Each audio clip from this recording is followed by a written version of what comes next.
There are many stereotypes about older people, and sometimes they affect the way that we live our lives. Today I want to talk to you about some of those lies, myths, and misconceptions about getting older, and hopefully help you to address some of those stereotypes. My name is Margaret Manning. I'm with 60andMe, and I'm welcoming you here today. Thank you so much for being here. Our sponsor for today's show is International Living. International Living is a great company who help people to make decisions about retiring overseas. They've got some wonderful resources on their website that you can check out to help you ask the questions and get the right answers to make your decision. Internationalliving.com/60andme will lead you to their latest reports and resources. So again, thank you so much for being here. This conversation, though, about myths and misconceptions about getting older are really powerful. And I think if you're feeling impacted by those stereotypes and you want to push back a little bit, and I think this is our kind of one of our missions. I think it's something that we can do and that we should do. We should restate them and convince people or show people that we're not those stereotypes, that there are some lies and misconceptions about the way that we're getting older. The first thing I think that we talk about here, and by the way, this article that I'm talking about here was written by one of our bloggers. Her name is Fran Braga Meininger, and she has got a really beautiful perspective on a balanced approach to aging. And the first thing she says that is an assumption, and it's actually a misconception, and it even could be a lie, that people as they get older slow down. Now, it may be, of course, that we do have, things that are challenges with mobility, but it doesn't mean we're slowing down. We don't lapse into a sedentary lifestyle and, get the rocking chair out and the knitting. This is a stereotype, and it's a really important one to challenge, because if we do this, we're not going to get things being offered to us that are for active, vibrant, 60, 70-year-old people. Now, thousands of people are challenging this. I mean, I am certainly doing it when I travel. Whenever I get the opportunity, I say that I'm 70 years old and that I'm there out in the world traveling by myself often, and that I enjoy it, and I'm not afraid, and I'm cautious, I'm sensible, I'm an experienced traveler, but I just push back on that. Oh, wow, that's really brave of you kind of comment that implies a stereotype. It implies that stereotype of aging being some time you slow down. And news feeds and magazines and newspapers, they always make a point of saying the person's age as if that's something that defines who they are. Somehow it changes the way that you're going to perceive and read this article. Now, there are some groups, groups like Growing Bolder and Zoomer in Canada, where they're giving examples of people who lived their lives in their 50s, 60s, 70s, 80s, 100s, doing amazing things. And Road Scholar, has programs, educational programs, where people can, of all ages, go on trips. The last one I went on, there was a woman, 89, who had been on, I think it was 23 of these programs. I mean, these people are doing things, and it's a misconception to think we slow down. So we want to live longer in a healthy body, so we're making healthy decisions and doing the best we can to stay active. That's the first misconception. The second one is that we lose our memory, that memory loss is inevitable. Now, admittedly, the statistics are that more people over the age of 60 do deal with diseases like Alzheimer's and memory-impacted brain issues. But it's not necessarily that your brain degenerates as you get older. In fact, I spoke with a brain neuroscientist, Dr. Medina, and we were talking about this, and he says this is just a myth. This is not true. Your brain continues to grow and rejuvenate and actually can be strengthened as you get older. And a lot of the activities that we can do strengthen the brain as you get older, even better than when you're younger. So brain games, in fact, on 60andMe, we've got our game tab at the top of the page on the website, 60andme.com, and you can play games, strategy games, word games, puzzles. They're all there free of charge. You can just take advantage. Games are hugely helpful for your brain. Learning a new language, and of course, social interaction. This is such a pervasive thread that you read in every article about how to live a stronger, healthier, happy life, is by keeping yourself active and talking and being with people, sharing social engagement. Now, memory is a funny thing, and I always say now that I've kind of I remember everything because I only remember the important things. I think when you're younger, you try to cram everything into your brain, especially when you're working. You've got to remember a lot, and you've got to try to, retell it. And as you get older, I think you start to realize that there's like key memories and key things that are important. And so you kind of relax about it. And if you forget a name, I forgot names when I was in my 20s. I always had trouble with names.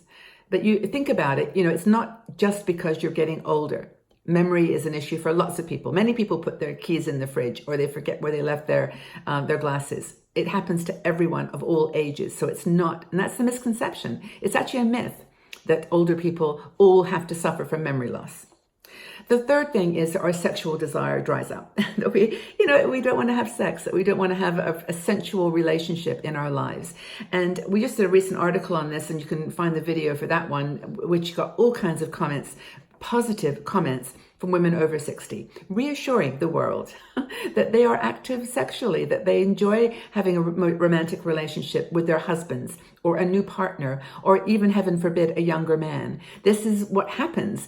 And the myth and the misconception is that women over 60 just aren't interested in sex anymore. And of course, there's all the mythologies about men and younger women, but it's only got to do with a perspective that is a product of a stereotype and a mythology. It's not true. Well, that may be true, actually, that men want to be with younger women, but the fact is, older women want to be with a man too. And there's nothing wrong with that. That's perfectly normal. Many older adults are sexually active into their 80s and 90s, and it's okay. And it's one of those myths that follows us around. Another thing is that weight gain is a natural part of aging, that everybody who's older is going to gain weight. And it's true that metabolism is impacted by hormones, and those hormones do change as you get older. Your estrogen levels and so on do make changes to your body fat. You might end up with a little bit of extra weight around your stomach, but you don't metabolize calories any differently. What does tend to happen as you get older, and I'm as guilty of this as anyone, is I sit longer. I don't move as much. I don't go out and get active. I don't go to the gym as much. I don't take activity. So that does happen when you get older. That's not a myth, but the myth is that you have to be overweight, and that you somehow are like doomed to become overweight as you get older. That's just not true. And you can do all kinds of wonderful things, like, for example, yoga. I started yoga again after about 20 years, because I really knew I needed it. And we actually went to Bali and recorded a series of videos. And these videos are all free now, by the way, on 60andMe, on our YouTube channel. You can find them right where you are if you're watching this video. And it's, yoga, there's gentle yoga for seniors, chair yoga for seniors is great, and also flows. And then if you want to, they're free to view, completely free. But if you want to buy the DVDs, they're here too. You can take a look at those and purchase them. But that's something, because we feel so passionately that yoga is a really good way to keep your body active and agile, and dispel that myth that somehow as you get older you have to gain weight and become less active. Final thing, and I think this is a very important one, and it has some truth in it, but mostly it's a myth. And that is, we are destined to end up lonely and alone. That women particularly tend to outlive their husbands, so they find themselves as widows, living alone in those last years. You just are destined to not have friends and do your own thing. Back to the knitting and rocking chair mythology. And it's not true. There are so many things going on now that involve groups. There's meetup groups for women and men. I mean, I'm not discounting men here. This is all the same for aging in general. But for women particularly, we don't have to age alone. We've got clubs, professional clubs that might be related to our careers. We've got meetup.com I mentioned, which is a really beautiful site for just getting together to go to the movies, theater, photography, whatever you love.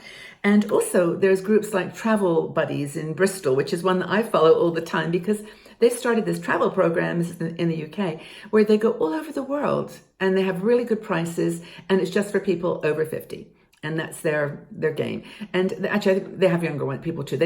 We don't care what younger people join. It's just they have special programs. And there's many travel groups and travel organizations that are for women over 50 or 60 because we know there's just different things we might be interested in, but we certainly aren't destined to end up alone and lonely. That's for sure. And I think that's those are the 4 aging myths that are so prevalent in our society that really do impact the way that we feel about ourselves, the confidence that we have for ourselves, and the way that younger people relate to us.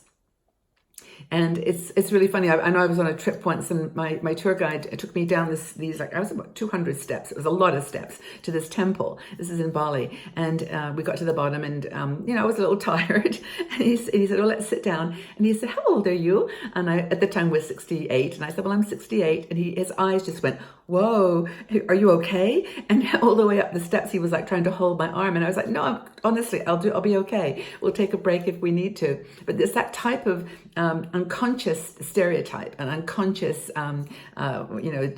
mythology and myths and lies and misconceptions. We are here to live our lives to the full. So I hope that you've done well. How do you bust aging myths?